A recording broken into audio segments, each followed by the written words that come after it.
That of Mongolia was an experimental project. We had actually I had been to Mongolia before in a European Union supported project for to train the government officers of Mongolia and different provincial government of Mongolia. So I traveled almost all areas of Mongolia in the past. And then that time it came to my mind.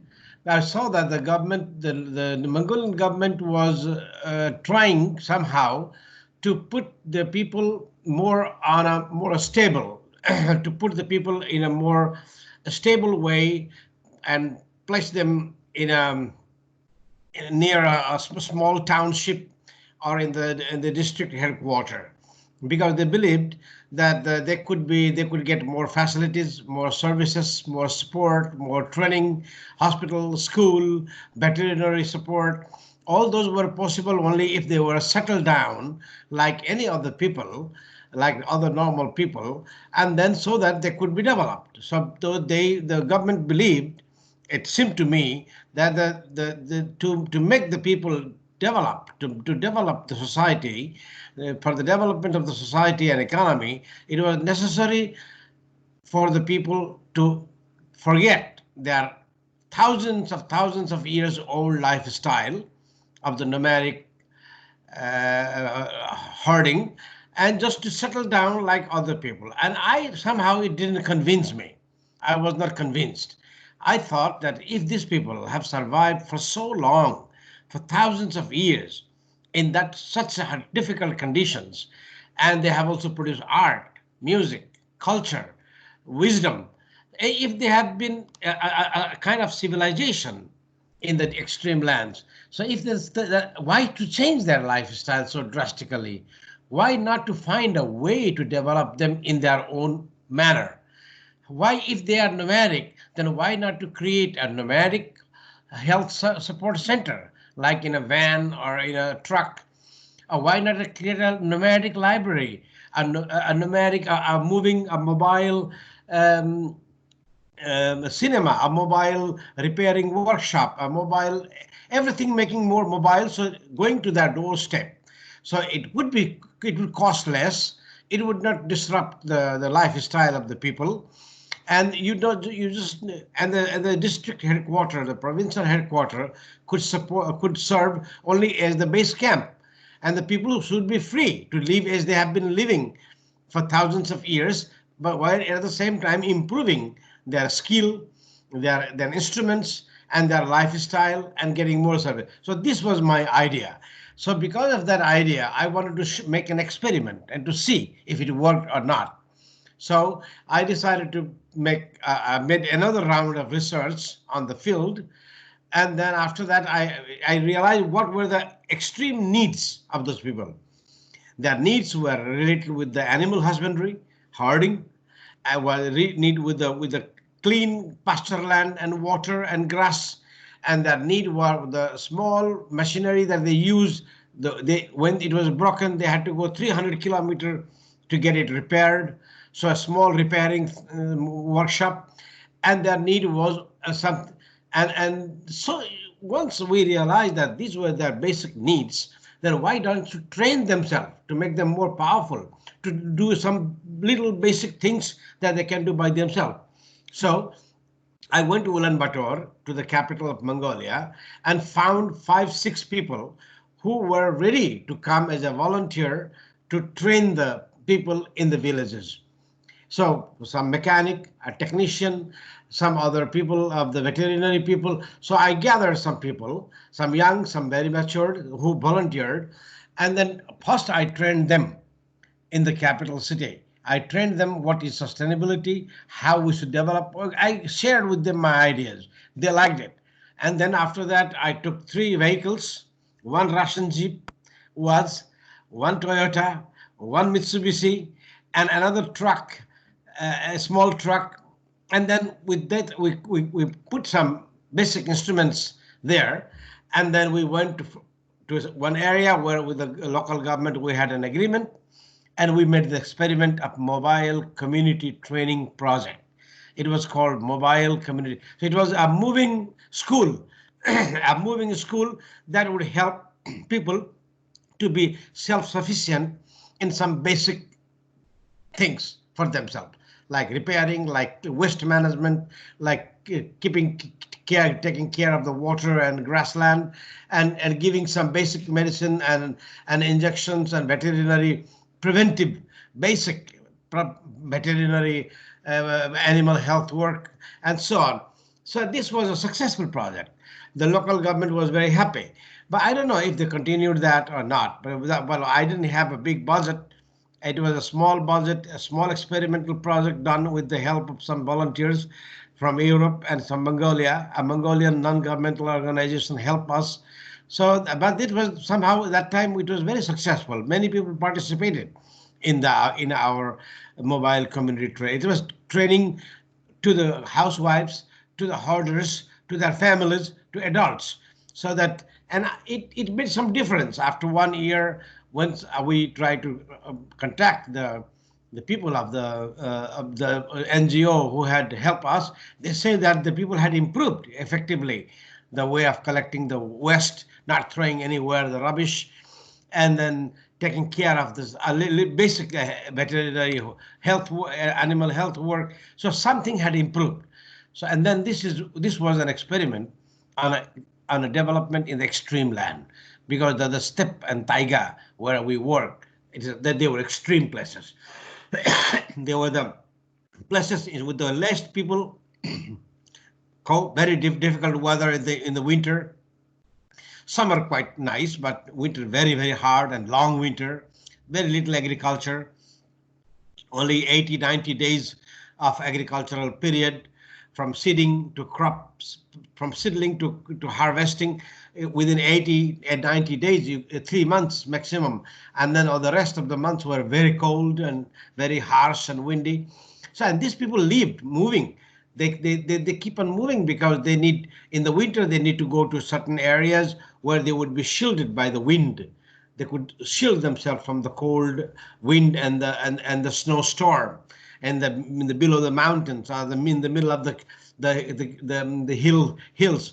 And in the warm weather, they would come out on the open steppe near the river, and where there will be more grass for the animals, and they will camp there. So actually, they were 3-4 times a year they would be changing their camp. In some places only 2, some places 3 or so 4. So these were nomadic herders that have been living in that lifestyle since thousands of years, because that was the right lifestyle.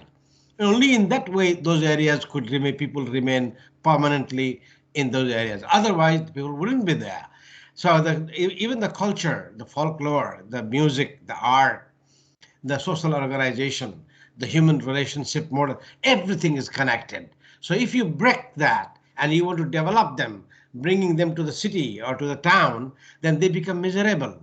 And this is the problem already growing, the urbanization. Urbanization makes the people even worse, especially these people, because in the urban area, they are completely helpless. In the nature, they know how to deal with, but in the urban area, they have no skill. They have no negotiating power. So in Mongolia, the population of the country is around 3 million, very little. But half of that is living already in the capital city, Ulaanbaatar. So can you imagine? And then the city was built long time back, more than 100 years ago, and it was meant to be for 50, 60,000 people. And now there are 1.5 million people. So all the basic structures, the drainage, the water supply system, and the public sanitation, it's a big mess. It becomes a mess.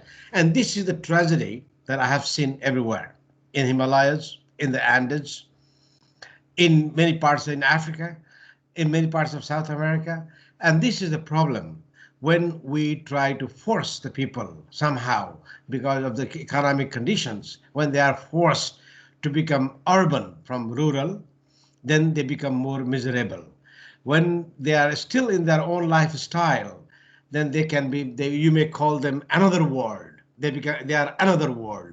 But when you bring them and try to make them urbanize, then they become a very miserable third world. That's why the other world, another world becomes third world. And this process has been going on in the last 100 years everywhere. And this is one of the main reasons. That's why we have to reverse the idea of development. We should always we should always think about development as a local issue, not only as a general national issue.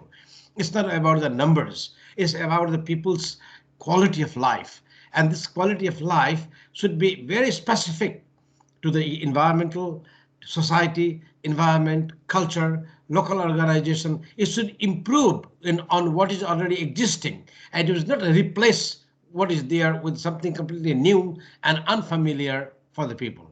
This was the experiment in Mongolia, and this was a successful experiment. I'm very happy about that. But then, I would like to do much more experiments like that. But then it's not always possible. Well, one of the reasons why these herders were in difficult condition, that in the past, up to 100 years ago, 95% of the Mongolian population were nomadic herders. They lived in that style. Now they are around 20%, 1/5, drastically diminished. But their main food security, the food producer, are the nomadic herders. Meat, milk, derivative of the milk, and even the wool, the main export of Mongolia, the Kashmiri wool, are produced by the nomadic herders. So the nomadic herders are the food important for the food security and for the cash crop, and the Kashmiri wool. At the same time, they are the most neglected one, and their lifestyle is being constantly, by television, by media, by examples, by policies, everything directly or indirectly telling them that you are lousy. You have to change. It's not the way you have to live. And that is the message that they are getting all the time. And so young people are flocking to the city. Many people are abandoning, and we are more and more miserable urban ghetto, urban shantytown, slums. And like in Brazil, you have many of that. Also in Peru, in every place where there are nearby deep forest or great mountains or desert, and where the people, the native of these extreme lands, they flock to the city, and that's what happens with these people. This is what everywhere in the world is somehow the same pattern. So the development should be local specific. It should be built on the local conditions and taking care of what already exists and not replacing. This was the lesson I wanted to share with everybody. And then writing a paper about this, writing a report about this. Yeah, I also wrote something about that, but nobody reads. You see, the government people don't have time. So I decided to make a film.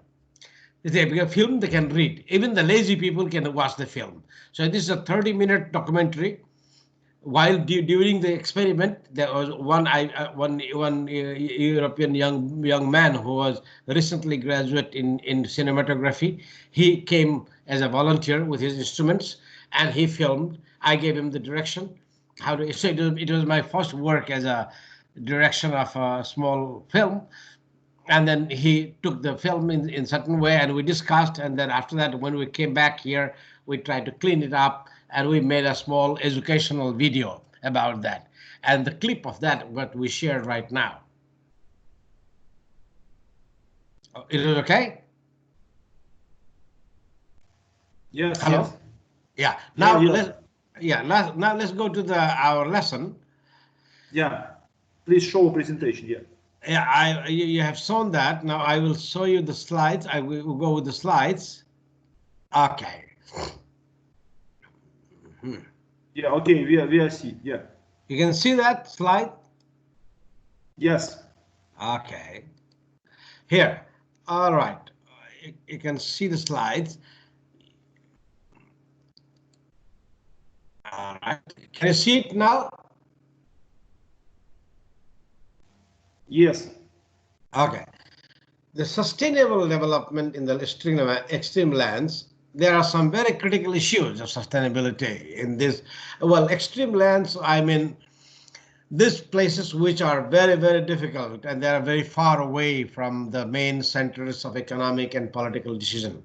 So these farthest and the most difficult areas of the world, and Russia has many of that. You have them a lot in the Murmansk region, where the Lap people, Sami people live. You have in the the Evenki, you have Buryati, you have Yakutia in Yakutia, you have in many parts in Altai. So well, Russia is full of these extreme lands, and then many of them are lived by the people. Traditionally, they have been lived. So these places we should take into consideration very seriously, and maybe these are places where we should do our field study and where we should take our students to understand what is sustainability and how could be a system, a development model can be sustainable. They are the real test field. And I believe that we should do. And now here is this is the map that these are the places that I went personally to make my survey of the extreme lands.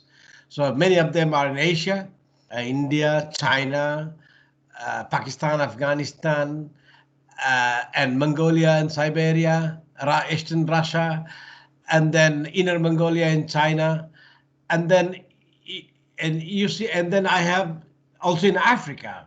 In Africa, in two areas, I have had the extreme land survey. One was in the deep savanna, tropical savanna of Sierra Leone, and one was in the Kalahari Desert, and in South Africa and Botswana.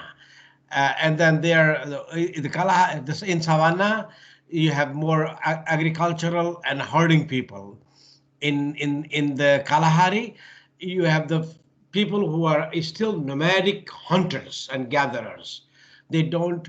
They are this is the only first generation they are being settled forcibly. Unfortunately, again, there the same mistake is being repeated. The same mistake is being done by the government.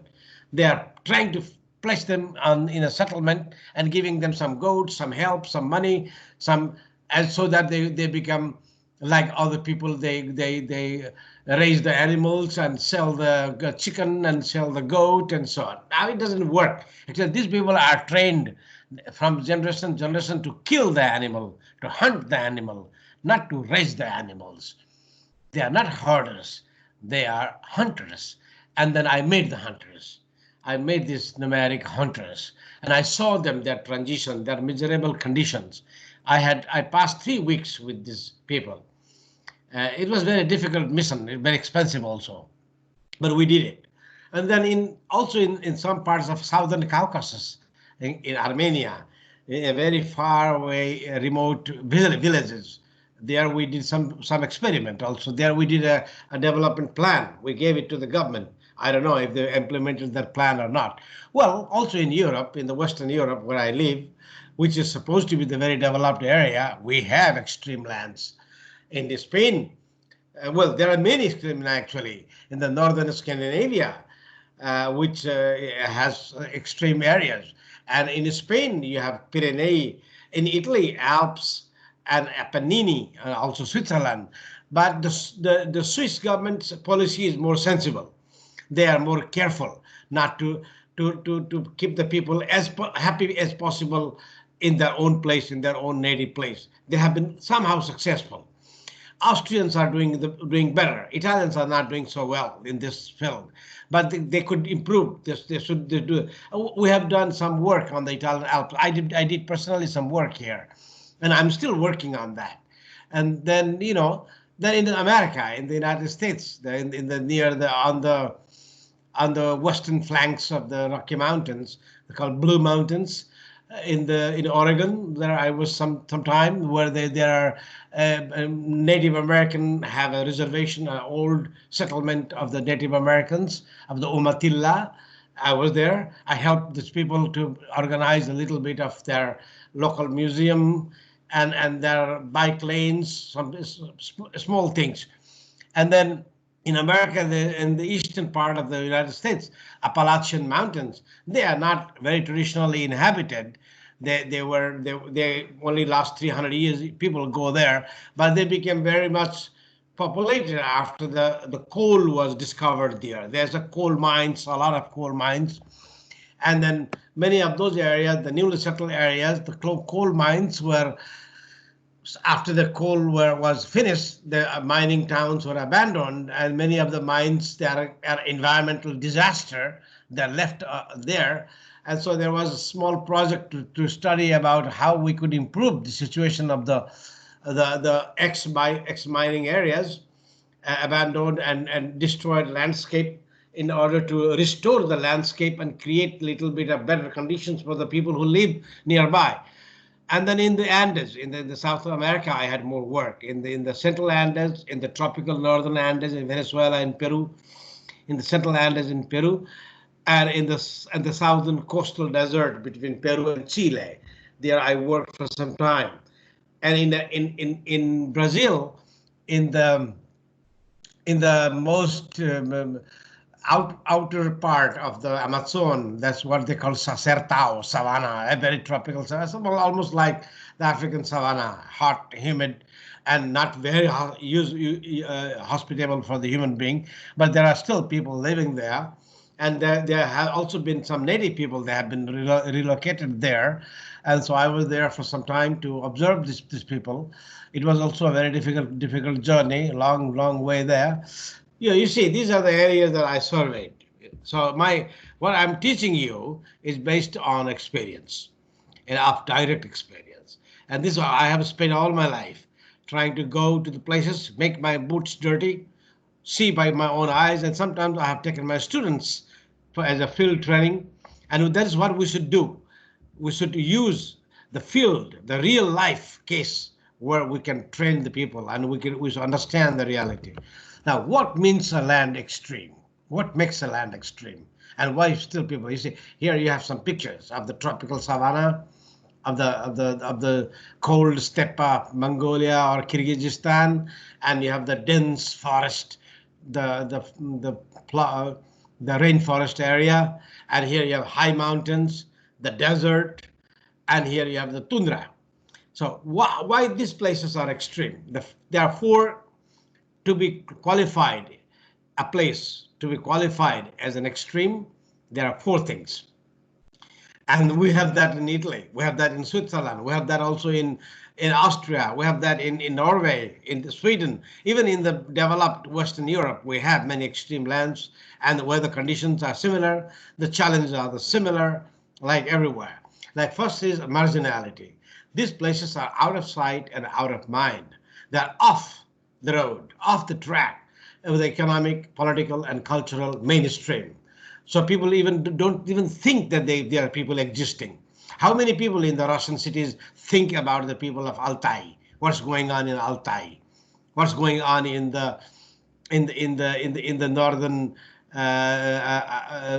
Ural, in the peninsula, or in Yakutia, or in some parts of corner of Buryatia? They are out of sight. Nobody think about that.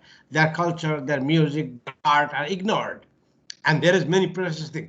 And so they also, when the policies are made at the national level, economic policy or a cultural policy or educational policy, they are done without taking into consideration these small people who are very far away. So this is called marginality. They are marginalized. So this, and the second is, from the point of view of the mainstream, political, cultural, economic mainstream, they are marginal. But in relation to the nature, they are the bridge between pure nature and the human area. They are in the frontier position. They border no man's land and the beginning of the man's land. So they are the one who really look at both worlds. You can call them rural wilderness interface. So that's why their observation, their understanding is very important, because they know they have to adapt. They are on the end of the human world, and they're in the beginning of the wild. So this position between the wild and the human, and this border frontier position makes them extremely interesting as a depository of some particular kind of knowledge and adaptive strategy. And the third character is physical hardship. Those areas all things are difficult. Everything is difficult. To move is difficult. The distances are enormous. The terrain is hard. The roads are difficult. Communications is difficult. So it is the concentration of all difficulties. And so this also is very interesting. In the most difficult condition, how the people survive. So what cleverness, how smartly and wisely they use their available resources. They communicate, they organize their life. So to observe the adaptive strategy is very important, this character. And the last thing is now is vulnerability. These people's needs are uncommon. Their needs are not common. And their way of asking to the people or to the government, and their capacity to check what the government is doing, giving the feedback to oppose or to give the feedback to the parliament or to the government is very limited, pretty weak. Their demand and their accountability are pretty weak, and the markets do not function well because there are not enough good numbers. It's not a mass market, and then and very few, only the local people have interest in doing something. Otherwise, now the market has global product are also arriving there, and that's why there is some problem with that. The packaged food, the packaged stuff, and so it's becoming waste management is becoming a big problem in those areas. So these four elements: marginality, the frontier position, physical hardship, and vulnerability. These are the four basic things that we have to take into consideration when we think about making development project in the extreme lands. Now you see, now if we watch, suppose we look from the satellite or a flying carpet from above the sky, and we look down what's going on on the earth, then the picture will be this. Actually, what we think and what we read, what is the impression that people have, is that the center of the world are the cities, big cities, New York, Moscow, London, Rome, Milan, where the money is concentrated, opportunities are concentrated, culture is concentrated, everything is concentrated. And they're the center. And then you have the periphery, other towns, countryside, and the far away from the periphery, and you have the extreme lands. This is what is our general perception. Exactly opposite is true. The true is the opposite. Actually, those areas which we think are the center, like the big cities, industrial areas, urban areas, capital cities, these are all areas, outer area of the earth. If you see from the point of view of the globe, as ecosystem, planet, these are outer areas. The humanity is concentrated on those areas, and they are near the sea or near the big river. Some water corridor is always there. They are mostly on the flat land, and they are more easy terrain, viable, and the climate is somehow viable, relatively mild. So these are what you call rimland. In the global economic mainstream, urban and peri-urban areas and the industrial zones are actually the rimland. They are the rim, the outer rim of the planet system.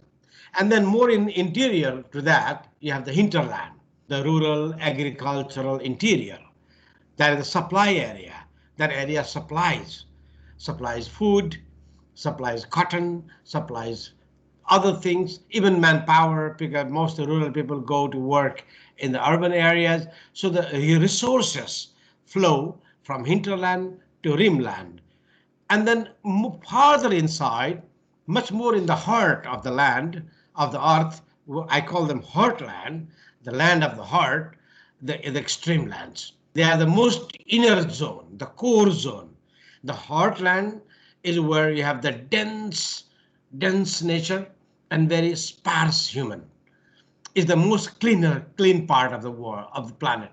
Is the richest in natural resources, water, ice, forest, space, land, mining. So this is the area, the heartland. So I classify them in the opposite way as the modern economic thinking does is the center and periphery. I just make it a different way. I see it as a rimland, hinterland, and heartland.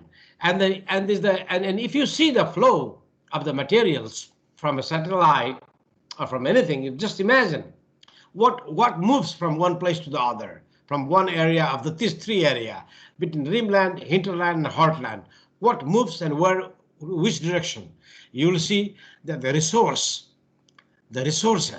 natural resources, food resources, human resources, mining resources, all resources move from further outside to outward, to the outer world, from the heartland to rimland, from hinterland to rimland.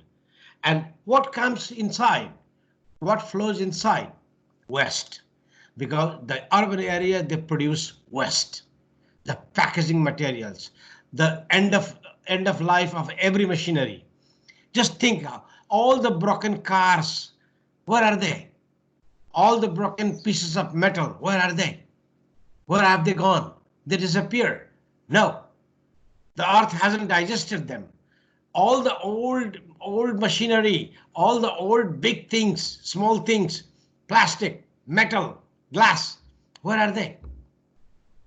They are somehow pushed away from the urban area, from the rimland to hinterland, because hinterland is weaker politically. So you can deposit there. Dumping site, incinerator are mostly on the hinterland. And then even most dangerous waste, like the nuclear waste, or very hazardous or toxic waste, are further inside in the heartland. And some of the very bad waste is already created in the heartland by mining activities or experiments, like nuclear experiments are done in those areas. So there already some is produced in those areas. So the heartland has a strategic importance for our countries, but at the same time they are neglected. The people who live there are neglected. Their needs are not really taken care. And this is how I see the picture of the world. And there is the flow of resource, the green arrow, and the flow of the west, dangerous material, the black arrow. And this is the picture. This is our new geoeconomic situation.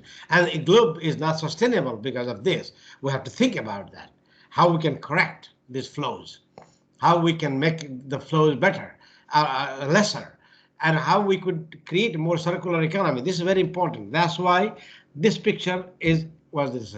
Why we need to go to the extreme land if so few people live there? If the people are so few, they are very few, then why it is important, that land? Well, they are very important because these people are anyway, they're human beings and they have been carrying the land. If they were not there, we wouldn't know many things about those places. They have been the ecological sentinel. They have been like the watch guard of the nature of their areas. And they have been living there and remaining there. They serve as a watch guard, ecological sentinel, as well as by not moving from there, they don't create pressure already on the congested urban, peri-urban areas. So to stop them there and keep them happy there is very important. To stop or prevent as much as possible their migration by creating better conditions of life in those areas is important. That's why they are important. The other thing is that extreme lands are the reserve where what is remaining of the biodiversity and what is remaining of the old pre-modern socio-cultural elements, ethnodiversity.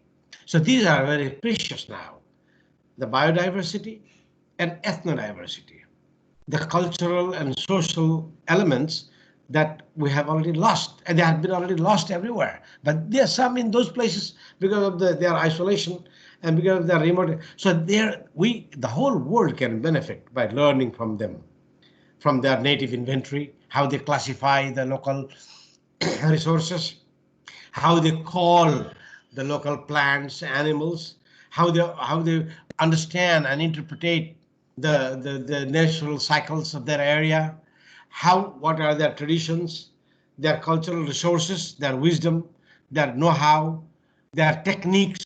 For example, I was surprised to see the yurta of the Mongol herders, the nomadic herders of Malchin, the nomadic herders, traditional nomadic herders. They are able to build a tent in half a day.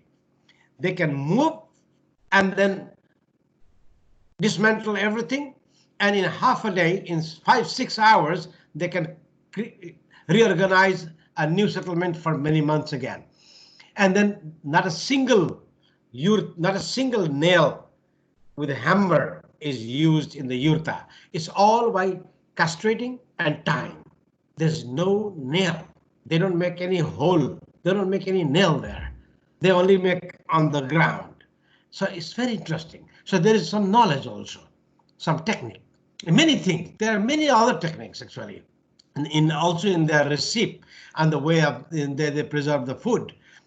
They keep the wood for the winter time.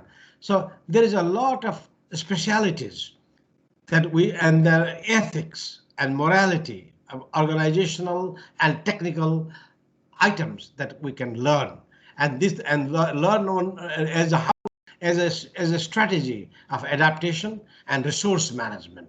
They can serve as a clue, even applicable in some way for if we want to be sustainable, then there is something to learn, at least as a model. We can't do exactly as they do because our situations are different, our materials are different, but there is some model to think about. And then you see, most of the extreme lands are actually on international borders. If you think about the conflict that is going on in many places, in Sahel, in the South Sahara Desert, like in Afghanistan and Pakistan and Kashmir, and like the trouble in Xinjiang in China, Uyghur, and Tibet, the problem with Tibet. Now, if you think more than 2/3 of all conflict, ethnic conflict or political unrest or interstate problems like India, Pakistan problem, India, China border problem, they're all related with extreme lands because extreme lands are the borderlands mostly. More in the old times, the center of the empire and kingdom has been always the easy lands. So the extreme land became the borderlands always between one empire and the other empire. It was the meeting ground or dividing line somehow. Area. So even today, these frontier areas, the borderlands, are become interesting. They are a trouble area also. So keeping the people who live there stable, peaceful, happy is very important. Also from the point of view of security. They are strategically important for the national security, for their countries which have them. So, and also for the regional and global stability. So there is also a very important geopolitical dimension for the extreme lands people. Now, what I learned from them, from the extreme land. Well, we learned that, let me check one thing. Yeah, we have, the first thing we learned is that there is no end of controlling the nature. Nature is uncontrollable for those people. They don't try to control the nature, like making big dam or stopping the wind with the windshield or creating a big roof for the snow or rain or sun. So actually they don't try to control the outside, but they try to fortify inside. It's a more inward posture. Like giving you an example, can we disinfect everything that we touch in our life? Every handle, every door, every hand that you shake, every place that you touch. There are thousands, millions of bacteria and virus around. So is there any end of controlling? Can we go around always with the hazmat suit and with the disinfectant and with the globes around the world so we control everything? No. The answer is make yourself stronger, create more immunity, eat good vitamins, take cold shower, be strong, be tough.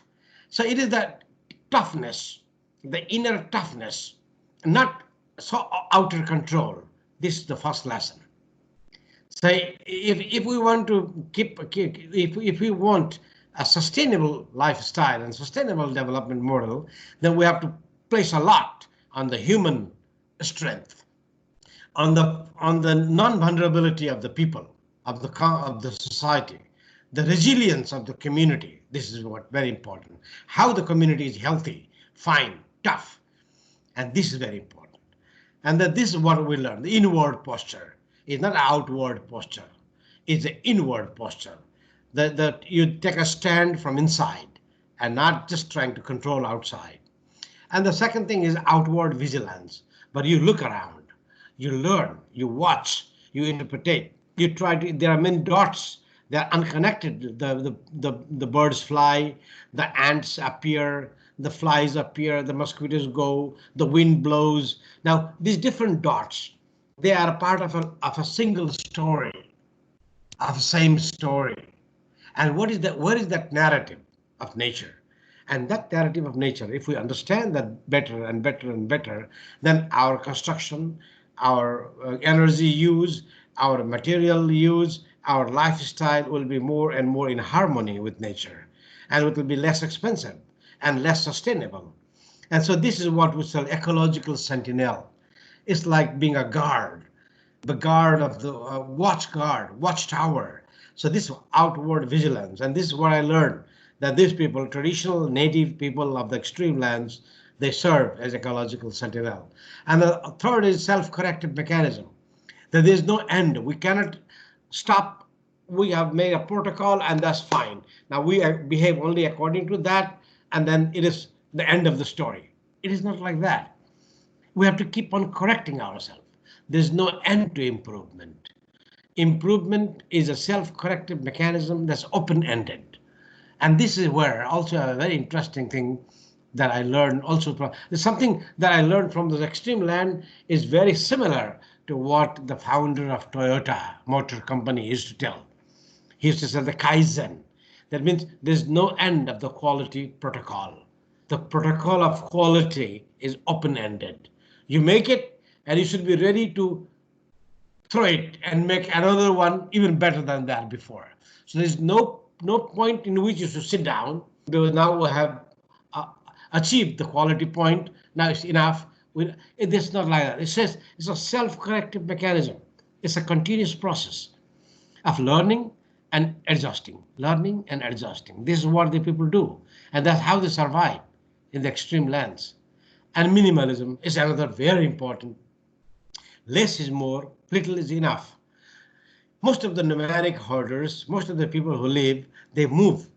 They are more mobile people because they have to shield themselves from the nature, from the wind, from the harsh areas, or they have to take their animals to more safe area in a difficult period, and then bring back to other areas where there are more grass, water, market, grass, selling, buying. There are so many activities related to their local economy for which they have to keep on moving. And this movement means they cannot have many things. Many things is you become a servant of the things. You have to carry them. You have to load them on the horses, on the trucks, and then so they are always minimalist. Less is more, little is enough. And I think this is applicable also to our lifestyle. Actually, we are producing more waste and more pollution. Why? Because we are always expensive. We want more and more and more. More car, more shirt, more coat, more hat, more machines, more instruments, more money, more everything. Now, more is not going to take us to happiness, actually.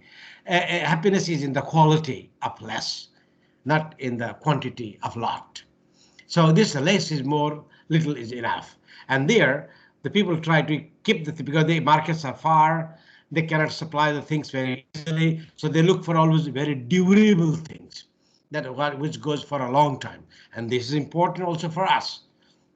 So minimalism is very important. Another lesson about sustainability from the extreme lands. And the other one is well aging and well dying. This is extremely important.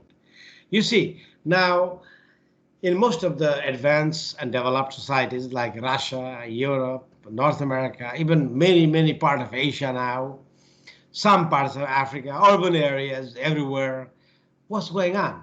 How are the old people? How are the grandfathers, grandmothers? What are they doing?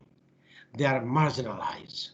They are useless, but they survive because there's the medicalization. Old age is looked like a disease, so they have to be given medicine. So they have to keep in life somehow because we love them, but we don't like them in the middle because they are useless, but we love them. So we keep them somewhere where they are medicalized. The old age has become medicalized. The pharmaceutical industries are doing a big business because most of the medicines are for the old people, for one illness or the other illness. And the illness is life is illness. Is the old age is illness. It's not illness actually. It's the decay, the natural process. So this aging process, we are not really managing the aging, which is unavoidable. Now you people are maybe less than 50. I am more than 50. We're all aging. Every day is one day less in our life. Every day is we are one day near our death, our end. Think about that. Every hour we're closer. We don't know when it will happen, but we know it is. We're getting closer to it. It's the only certainty. It's the only thing certain in the world and in the life. So if something that is so certain, then why to be afraid and always to try to push back that? So well aging means being active, being healthy, not medicalized too much, like these people do, like the old people of these native tribes of the extreme lands. They are happy. They try to be useful. They mix up. They are not separate from the rest of the family or the society. They give their contribution. Maybe they cannot go for hunting or they cannot go with the long distance herding, but they maintain a small machinery. They keep the house. They cut things. They teach the old techniques. They give lessons. They keep the fire. They chop the wood. So there's always a variety of work in which they are involved. Nobody is retired. No old man, old woman is retired in the extreme lands. They are all active till the end. And then they die peacefully in the middle of the people who love them, maybe for one disease or for an accident, for any reason. Well, death needs only pretext. All reason of dying, he died of accident or he died of disease, no sense. He died because he was born. Everything was born will die. The real cause of death is the birth. Everything that is born will die. The only certainty. So, but there are many pretexts to die. Sometimes people die untimely, very young age. That's a sorrowful. It's a sorrowful thing. It's a human tragedy. Sometimes people die old, but anyway, people will die. So here, accepting the certainty of death and managing that and waiting for that and going peacefully to that. And that's what I learned from these native people. But this was also in the traditional culture. If you think about the old Orthodox Russian culture or the Hindus or the Buddhists, even in the Catholic culture, so if you see the traditional value, they are not different. The very traditional value of the civilized world are not different from the values of these very wild tribal areas of the extreme lands. What is different is the modern world. The modernity is abnormal everywhere. It is not normal and it's not sustainable. We must correct many things in our modern lifestyle and modern civilization. I'm convinced about that. And the sixth point of lesson that I learned is the solidarity. These people are extremely kind. I was so surprised. Once I was in Gobi Desert in the southern Mongolia. And then there is one phenomena, which you call it sandstorm. The storm of the sand is so strong. And you just don't see anything. Everything become brown, the sky, everything become brown. You can't see even your own hand. 1 meter of distance becomes completely unknown to you. And the wind is so strong, maybe 130, 140 kilometers per hour. the wind speed. And the wind will, the sand will go inside your ear, inside your nose, inside your eyes, inside everything, and you die, suffocated. I was with my helper, called a European guy, and there was a driver, a Mongolian driver, and we were caught in the middle of the sandstorm. It was coming. He knew that. He knew that. So we rushed to the nearby tent, yurta, of a herder, and just made on time. And he opened his door, and we were there for 4 hours, 5 hours, till the sandstorm stopped. And then we were given food. We were given the best carpet to sit down. So even the unknown person is welcome, because the conditions are so tough that people must be very kind. And the more you go to the extreme lands, more people are kind, more they smile, more they are welcoming. They don't suspect anybody. There's no suspicion. I was so happy to be there with those people. They don't suspect. There's no doubt. Everybody's a good man for them. Everybody's a good lady for them. Unless you prove opposite. Unless you prove to be a nasty, you're always good. Everybody seems to be good to them. So I was really surprised. It's very difficult to understand for many people who live in the modern urban areas. So there's no problem at all. There's no crime actually in the extreme lands, tribal communities. Very difficult, very rare. There's something happened because of some craziness or something happened, but very, very rare. So there is solidarity, the human kindness, the human bond, helping each other. What you call solidarity is very important. And this solidarity in those people are 3 dimensions. One, we call this horizontal solidarity. To everybody that is in the same period, in the same place, what you call the intersubjective, horizontal solidarity. Everybody's good. Everybody's welcome. Everybody should be helped. Everybody helps everybody. And there's a vertical solidarity that you should think about the old people. We should think about the young people. We should think about the people who are not yet born.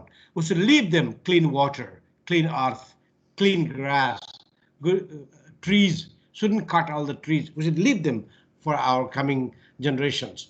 So this is what you call vertical solidarity, intergenerational solidarity, being kind to the old, to the young, and to the unborn. Doing everything, thinking about old, dead, old, currently living, the young, and the unborn. So this is what you call vertical solidarity. And then the circular solidarity, the dog, the horse, the animals, even if they eat meat, they kill, but there's always some kind of kindness to everybody. They're used just only because they need to be used. Otherwise, nobody does any excessive. Nobody goes hunting for pleasure. As a sport, hunting as a sport, fishing as a sport. No, they don't go and catch the fish just for a sport. They go to catch the fish to eat. They hunt to eat. So this is what you call the biocosmic solidarity. The whole cosmos and the whole life, all the manifestation of life, we should be kind to them. This is what I learned from them. So these are the 4, 5, 6 lessons, very interesting lessons that extreme lands, old native, historical, traditional people of the extreme lands can teach us. Well, I will stop here for just a moment. If there are any questions so far, and then we go further. Was it clear?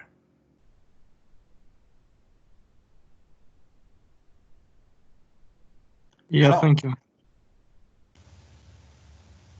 Yes, everything clear. Thank you. Yes. My language was understandable. Yes, of course. Sure. All right. Are there any questions before we go ahead? It is exactly almost an hour. We have done that, and then maybe now we can make a small break, and you can think about if you have any questions, and then I proceed. The second part is more about let's say, more about a strategy of making about more new realities, new, let's say, what's going on, how the world is changing, and what is going on right now. So it's the second part is that about the big development issues, and that has implications for the extreme lands. Professor, I suppose it will be better to finish your presentation and second part also. And after they finish your presentation, we will ask you questions. Okay. Good idea. Okay. Now please allow me 5 minute break. I go just for a small break, and then I'll join you again after 5 minutes. Okay. Okay.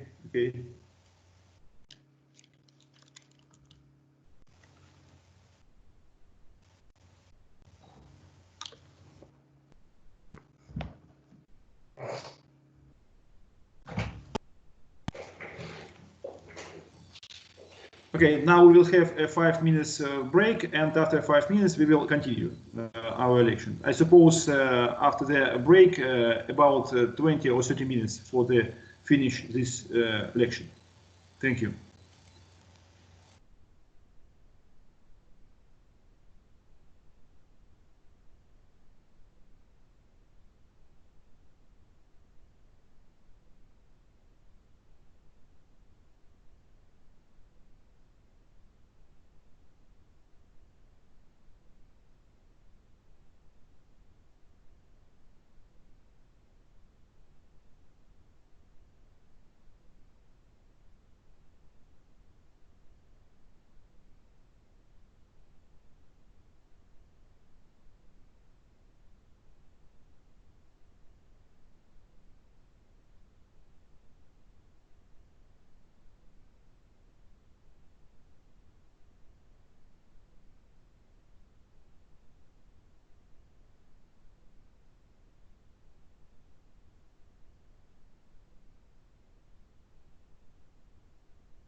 Okay. Hello, Professor. Hello, I'm back. Yeah. Okay, thank you. Here. Please go on. Well, the climate uncertainty and the environmental change that pose serious threat to extreme lands, ecosystems and landscapes, their resource base, human security, and the basic infrastructures that they have, some infrastructures. So, and also because of the scarcity and the movement of the people, uh, there's also problem for the global order and peace. And then you see in the last 100 years, last century, the number of people affected by the environmental change due to wild weather, climate uncertainty, this has been the trend. So it became, according to the International Disaster Database, we have seen that in 100 years, as a long-term pattern, that there is some problem. And this problem is affecting more the people in the extreme lands, even more than in other areas. So as we have already discussed about this, so we have no choice but only uncertainty. So we have to think about the human vulnerability, to precaution, preventive measure, to control the risk and contain the damage, and to make the people strong. Actually, only investing on the human resilience more than infrastructures. And then strive in whatever we do or whatever we make must be durable and should be sustainable. So here, now let's see what is going on in the world. You see, there are this is now, I don't know how, after the pandemics what will happen. The China is being a little bit isolated in the international relations, and maybe also there would be some money problem, and then financial problem, political problem, and many other problems. So we don't know, because this pandemic of COVID-19, this coronavirus has disrupted something. But the original plan is a long-term plan of creating a big infrastructures, a maritime corridor as well as the land corridor between Asia and Europe, China's Belt and Road Initiative, the so-called Belt and Road Initiative, that if you watch its trajectory, it passes through most of the extreme lands. Now here in the middle, you have deserts, you have high plateau, 4,000, 5,000 meters above the sea level, mountains, high plateaus, grassland, desert, depressions. So, and the local people and the traditional settlements of the native people. So it actually, the Belt and Road Initiative it touches and it passes through a lot of extreme lands, and a lot of people's life may be affected by that. So, but there has not been a preventive study about how to fortify these people before they are completely caught up in the middle of the big development. There has not been. I wrote a paper about this, and I have sent you. And that was published also from China. Now I don't know if they will publish again if I write something. But once they published in their global edition of Chinese paper, and I've sent you a paper on that. And about this, I have thought a lot. This has been my thinking in the last 4 or 5 years. I have been watching these developments, and then and I'm realizing that the extreme lands has not been taken into consideration. The communities of the extreme lands have been completely neglected while making the big plans, big large-scale development planning. There has been. You see, now you see it is going to affect 62% of the world's population, maybe a benefit for some, but certainly for the extreme lands, where the needs are uncommon, where the conditions are particular, they need to make. It is only the one side of the picture. 62% of the population will be benefited. 34% of the world's mercantile trade would take place, and that will count for almost one third of the world's gross domestic product. So this is one side of the picture. The other side of the picture, from the point of view of the native communities, is forgotten. It's nowhere there. And this is what I would like, that in every place, of course, I am in favor of the infrastructures. I'm not in disfavor, but we must take into consideration the special realities and then make a way that they don't become only a transit, but they become also destination. How these extreme lands they are in the trajectory of the big large scale infrastructure, how their product, how their local specialities can find market. Not only how they can be part of the market where you bring in all the industrial products and they swamp them, flood them with and then they become just local labor for some projects and so on. Now this is the point. And again, make them destination, not make them only transit. Destination means tourism. Destination means market, a source of special product, a special handicraft, or a special food product, a special art product, or whatever it may be. So the cultural and economic realities of those places should get some kind of fortification before they are being completely swamped and they are completely flooded by the outside. So this is what is missing in this project. And then here again, even in your country, because of the climate change, the ice is melting. So now there is a whole lot of investment on creating many ports. There are also many military installations in the Northern Sea area, the so-called Northeast Passage.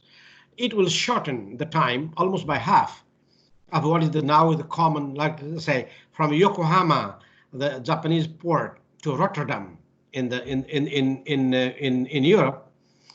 And if the conventional route is more than 16,000 kilometers, and then with the Northern Passage, if this becomes more and more common route, which the Russian government has been investing on that, and also others are participating, China, India, many other countries are participating on that. So in that case, it will almost half the distance will be. The passage will be easier, and it will also avoid maybe perhaps the Somali pirates and the trouble in the Indian Ocean and some other areas of the South China Sea. The trouble area, the geopolitical and criminal trouble hotspots can be avoided. So it has benefit. It has a lot of benefit, and Russia has already made the military installations, but now also the commercial installations are in the process. But again, people who live there in the tundra, the reindeer herders, the hunters, the gatherers, the native, they may be very few, but how we can make these native people participate fruitfully and better in the process. I am not against the infrastructures. I am for the infrastructures. More connection, better.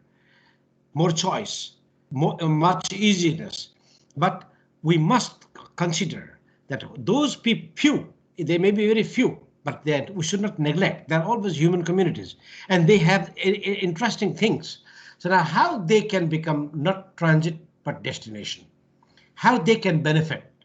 Also, their communities can benefit without doing drastic change in their lifestyle. How they can be preserved and uplifted, improved. This is, I think, missing. I think that there has not been enough attention to this issue. So this is another big. So this is a big development projects, large scale. One is this, another is this. That is going to affect the extreme lands. Another is this in South America. In South America, you see, already one road, I have seen part of it, is from the Atlantic coast of Brazil. It will go to the Pacific coast of Peru, near Lima. Now this they call Ruta Interoceánica, la Carretera Interoceánica, the interoceanic highway, Now these crosses, look at the map. They goes right in the heart of the Amazon forest, where many native communities in the old native traditional lifestyle living there. And it goes to Mato Grosso and the Amazonia, and then Andes, the Selva Alta, Selva Baja, Selva Alta, the high forest, the cloud forest, and then the crest of the Mount Paramo of the Andes, and then all the Sierra, the Andes highlands where traditionally have been living. There have been even civilizations like the Inca, the great Inca civilization of the oil. And there are people still there, many people, and there is culture, there are monuments. These extreme land civilizations and communities are being affected by that. And they have been completely ignored while making this. Now there are other projects similar in the Central America, in Nicaragua. There's even they are also doubling the Panama Canal, the widening the Panama Canal. So these three interesting things. These three are the most large-scale development projects that are going to affect many native communities of the extreme lands. Now, again, we come back to the sustainability. Okay, well, how, according to the conventional wisdom, how we can think about sustainability according to the equity, creating more opportunities, environment, taking care of the environment. They are already doing that to some extent, not enough, but economy, that's the most important for everybody. Everybody's thinking only about the economic terms mostly when they make the large scale development projects. So actually this model, which is already for me not completely satisfactory, even here there is imbalance. The equity and environment is downplayed, economy is overplayed. And so we propose again our integral concept. Let's make a balanced approach that human security, social wellness, environmental resource and quality of landscape, and moral legitimacy, that acceptable, make it morally, ethically acceptable to all the people who are involved, and the economic financial viability, create more opportunities, and not people are indebted by the loan or devastated in their local livelihoods. So this is more balanced approach that we propose. So what we need is a serious rethinking, actually. Economic policy, what is the goal of the economic policy? What do we want to achieve by a particular development strategy with a particular economic policy? What is the goal? And if the goal is sustainability, then we need a critical empirical survey, just being the field work, understanding the local reality of the human vulnerability in every context, especially in those contexts which are marginal and remote and difficult, and try to assess the level of threat and the potential cost of the future of every single risk factor. The cost, sometimes the costs are hidden. We don't see like a cost now, but it becomes a big cost. If the people are displaced from that area and they flock to the big cities or the new towns, they create slums, then you have social problems, you have criminal problems, you have alcohol problem, drug use problem, crime problem, and that has a long-term cost. So which are the level of threat and potential cost of every single risk factor for the community and the place system must be evaluated before we make a development policy or a development strategy. And this may take time, but it is the best way. Especially after all this disaster that we have seen around the world, I think we shouldn't go back to the old manner of just doing starting from right, only thinking about the short-term economic gain. It should be more long-term cost-benefit analysis. And then but of course there will always be some risk. There will always be threat. We cannot eliminate all the threat and risk a priori, preventively, but the degree of controllability, how much they can be controllable, and what kind of tools and power the institutions have, local institutions, national institutions, to control and change them. So this must be in mechanism. So, and then once we have the economic policy takes into consideration all the cost and benefit of the long term, a 3 generation, 4 generation term. And then the development strategy, where to start, how to start, which infrastructures, what kind of credit system, what kind of investment. So these things, this development strategy must again see what kind of mechanism that we can create for the local institutions, communities, and the government and the national government, that in due course they can self-correct.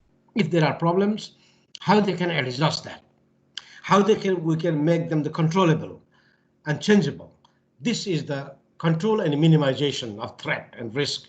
So this strategy, putting the human vulnerability at the center, is what we call. That's why I propose, even before we start any development strategy in a place, we see a single specific area with, let's make what I call HUMBAS, Human Vulnerability Assessment Score of the territories. Let's make how they are vulnerable, what are the threat factors, what are the risk factors. So this kind of preemptive, preventive, scientific, preventive assessment is necessary. So the Human Vulnerability Assessment Score. This is not done. This has not been done. It's only done about the market feasibility. It's all about done how much we can earn, how much benefit will come for the big business, especially for the big business. This is what is being considered. But I think we should start from the human vulnerability assessment, because it is the basic thing. The economy is for the humans. Human beings are the actors and the enjoyers of the economy. And it is not a man is for economy, a human being is for economy. Is the economy for a human being? So we should start with the human vulnerability assessment score, and this can be done scientifically. And so small interconnected local projects are necessary. I mean, we shouldn't think about rural development, urban development, city development, rural development. This doesn't work. We have to think every city is connected, as we saw in the if you remember the first echo here, this one. Every place, in the Rimland, every place has a connection to its own hinterland and farther to the heartland, from where there's a relationship with the link with the resource and west. Now, if we think about the development, it should be on the axis. The project should be interconnected in the axis, not only in spot, but think about the axis. So small interconnected local projects that are very coherent with one project with the other. Like if you waste management project in the hinterland, or the other food security project in the hinterland, should be connected with the supply system in the rimland, or the distribution system in the rimland, and then with the environmental protection in the heartland. So this is what is needed, a new way of thinking about development strategy, where you have more small interconnected local projects in the urban, peri-urban, rural, remote axis. Think about more axis, not about the circles, but about axis. As a single territorial target beneficiary of local development planning. So the development planning now in the 21st century, we have learned a lot of lessons from many disasters, many problems, urbanization, new poverty, imbalance, pollution, social and environmental. So here, something that I think we can start with this assessment score and make small interconnected projects on the axis. They should be coherent in the whole axis in the development plan. And after that, what we measure, not how much people have earned, how much the per capita income has grown. This doesn't say all the picture. This doesn't give you a complete picture of the, but what we can do is the value of the place brand. How every place has its importance has increased. How a place has become more destination. where people, more clients, more visitors, more investors are coming. So it's the place brand value that should be measured. So in the aftermath of the development, after the development process has been, projects have been executed, and when you have to measure the success, we shouldn't measure the success only about how much is the volume of money is being produced, but how much is the value of the place has increased. What I call it place brand value index. There are some ways but they are more general, and there is more about the countries and cities, but it's not enough. We have to think about every small place that where there is some kind of a project is or the development trajectory is passed through, how that place, how it has its livability, quality of life, its investment attractiveness, its attractiveness as a potential source of some product or potential destination of tourism, how it has increased. So this is what we call place brand value index. How much the local people haven't abandoned their area. So if that means the value of their area is perceived also by the local people. So place brand value index is very interesting. What I propose is rethinking about the development strategy. Start from a human vulnerability assessment score, and then create interconnected projects on the axis and watch them as a single territorial system of local development planning. You can do it in a small scale. And then after that, try to make a place brand value index for every place that has been somehow involved in the development process. So this is what the performance of a socioeconomic system is, the system's progress in reduction of its vulnerability and in the measurement of its how you say additional value and a competitive advantage of a native speciality, the genius of the place. What is the genius? Genius loci. I use the word, but actually it's an old Roman word to say the god of the place. In the Roman times, before the Christianity, every house or every place or every water source, every forest had its own god, like in the Hindus, of the Buddhists. So they were called genius loci, the god or the divinity of the place. Now here in our modern times, what is the divinity of the place? The local speciality, the local know-how, the local speciality, which is not a standard common product of the industrial scale, but a special knowledge, a special way of doing this. Now, why Italian products are so successful? Especially if you see, this is an example, Italy is a good example for that. If you see, China's economic size is 20 times bigger than Italy. They are the second largest industrial economy in the world after the United States. But how many brands have China created? What is the most famous brand of China that gives you immediately the perception of quality and fineness? Zero. How many products with a high brand value come to your mind when you think about the Italian? Many. Even in machine, Ferrari, Gucci, Armani, fashion, machine, food, wine. So why Italy produced so many high quality brands? From food to fashion to machine to everything. It's the genius loci, the genius, the creativity, the speciality of the place. Here, in this case of this country, is the whole country as, but every place, small place, has its genius, actually, and we have to dig that genius and to find that. So the place brand value create.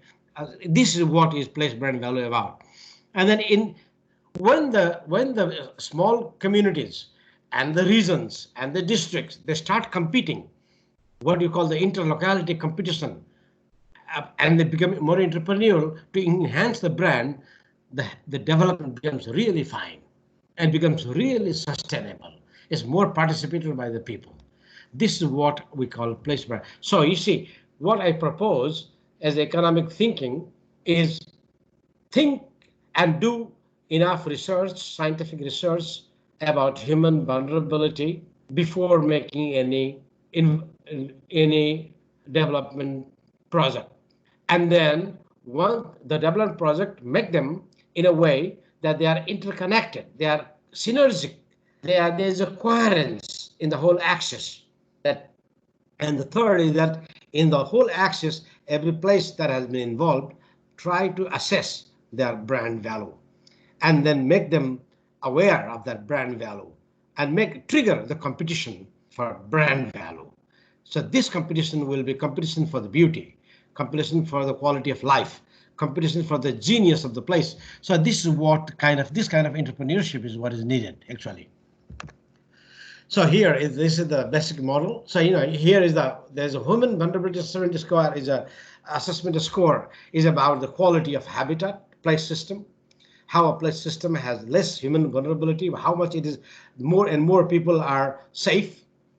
And then place brand is how it is livable, how it is visitable, how it is investable, how it is attractive. It's attractiveness to leave, so people don't leave the place, they keep on staying there. How much it attracts even new residents, visits, tourism, investments. So this is sustainability is very deeply connected with the place branding. And the place branding needs the basic of the place branding is the human vulnerability assessment score, the quality of the context, not only quality of product, not only quality of a process, but the quality of the entire context. And that is what is a human vulnerability assessment score tries to measure. Thank you very much for your kind attention. Here I am in the Himalayas and in the northern taiga steppe of Mongolia with my friends, the local friends. Thank you very much. Thank you, Professor. Thank you too much, because we have finished our 3 parts lections from Professor Dipak. And today is the final lecture of Professor Dipak. And today, dear guest, you may ask the question to Professor, and he will try to answer. And I look at the chat. Yeah, 1 minute.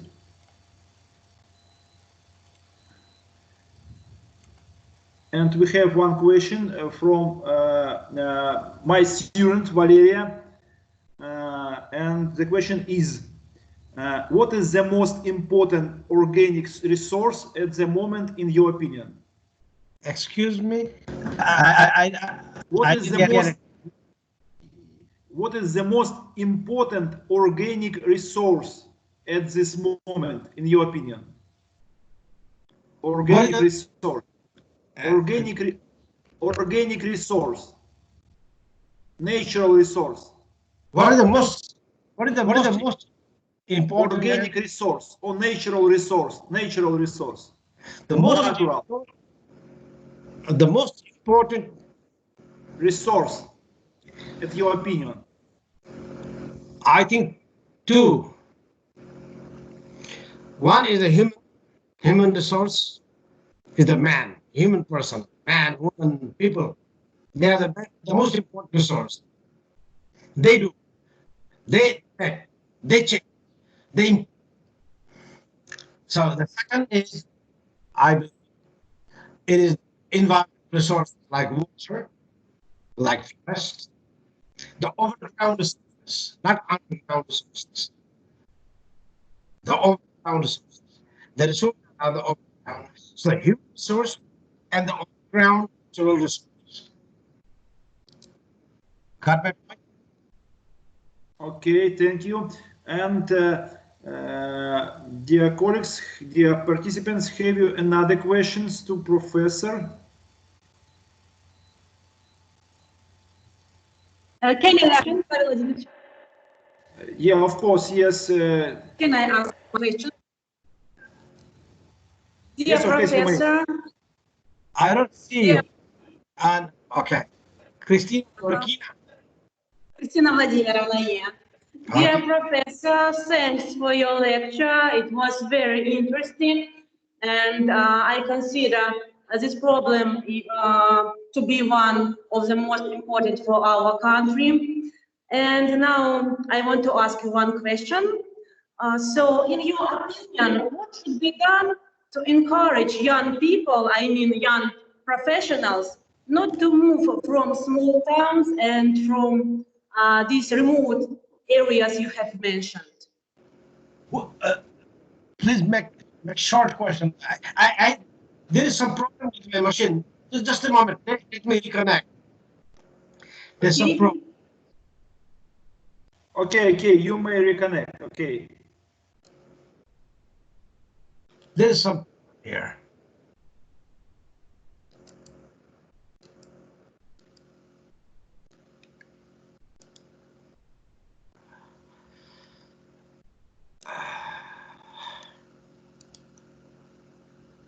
Should I repeat? 1 minute, Christina Vladimirovna. Professor want to reconnect. Yes. Yes, he's Yes, he now can, it's okay. That's okay. yeah, it's better. And Professor, it is necessary to repeat question. It is necessary to repeat question. Yeah, well, to answer. Yeah, repeat, please. Okay. Dear Professor, in your opinion, what should be done to encourage young people, I mean young professionals, not to move from small towns and from these remote areas you have mentioned? I will suggest to most of the young people, young professionals, to try to do something in their own area. Travel, go to study, do business with all the world where you can, but try your best. I don't say you must, but you try your best to develop from your own area, because in that way you are safer, you are less vulnerable, you have your network of connections, trust, relationships. So usually if you see the most successful business in the Western Europe, now only there are large big multinationals and so on, but in the small and medium-sized industries, which are many, 93% of the Italian business are small and medium-sized, with less than 50 people working in the company. And in the Europe is also a similar situation in the Western Europe. More than 80% of the small and medium-sized business, the whole business world is basically 80% is small, medium-sized, even family business. Now they are successful because what they have is the trust and their roots. In your own area, it is much easier for you to operate. Yeah, it is easier for you B2B relationship, business to business relationship.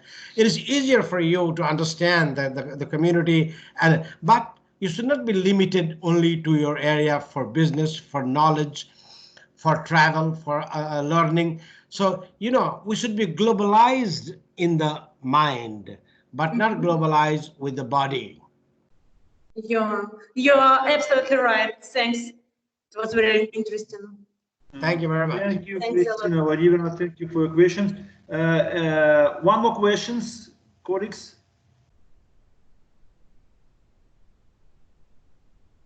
I'm waiting the questions. I see that several minutes ago, someone from our group have a hand to ask the question. Yeah. Yeah. We have a question. Ilya Belik, right? Yeah, please talk to me. Tell me. Sure. Hello. I have a little question. Show me your face, please. Show me your face. I understand better when I read your lips. Okay, yeah, sure. Can you see me?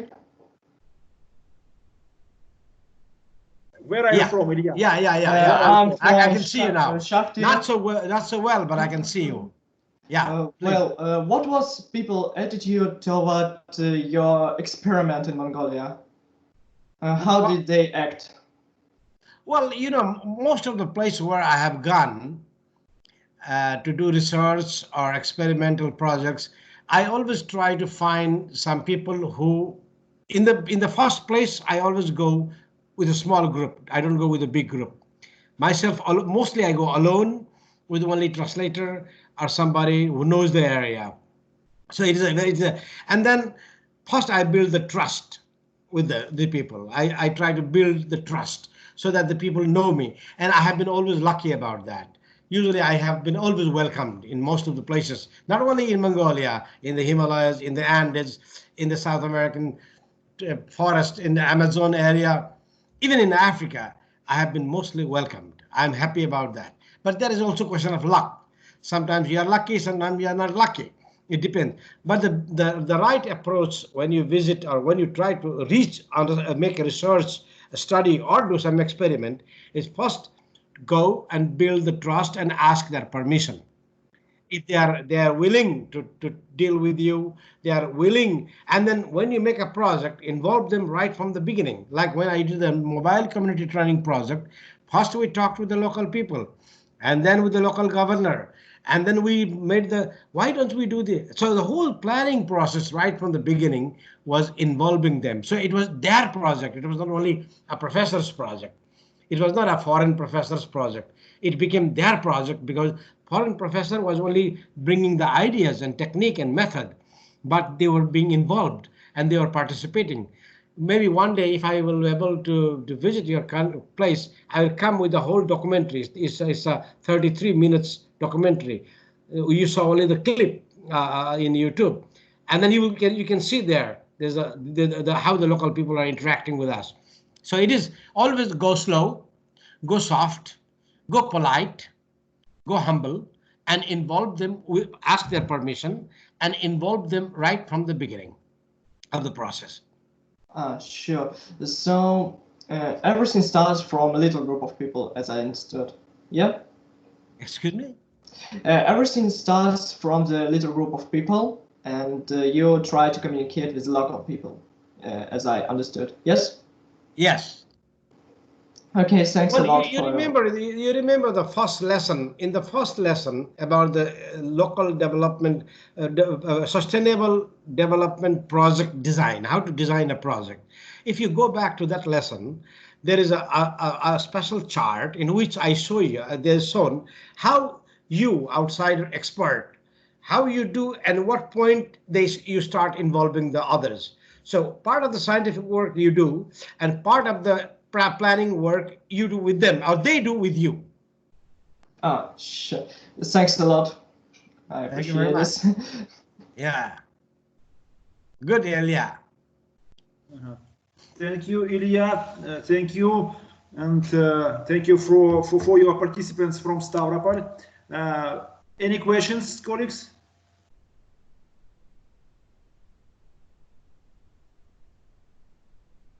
I cannot see the hands on my screen for asking questions. In chat also no one asked question. Okay, Professor, thank you for your participants in our month's lections. Thank you for your free, very interesting lections, and we are really appreciate to have a contact with you. We really appreciate that you are visit professor of Southern Federal University, and we want to cooperate with you in other districts of science or in educational process. And we are really glad that we have contacts with you. Thank you. Thank you very much. We'll meet after 10 minutes, 15 minutes. We do a meeting with you, right? Yes, of course. You and Elena and me. About our future cooperation. Yeah, about our business. You know, our small idea became great idea now. You see, it is becoming a great idea. But we have to think how to move with that. How to move with that. Okay, we'll do that. We'll do that. We'll meet after 10 minutes. Yeah. Yes, and also I would. Our elections, yes. Yeah, please, Elena.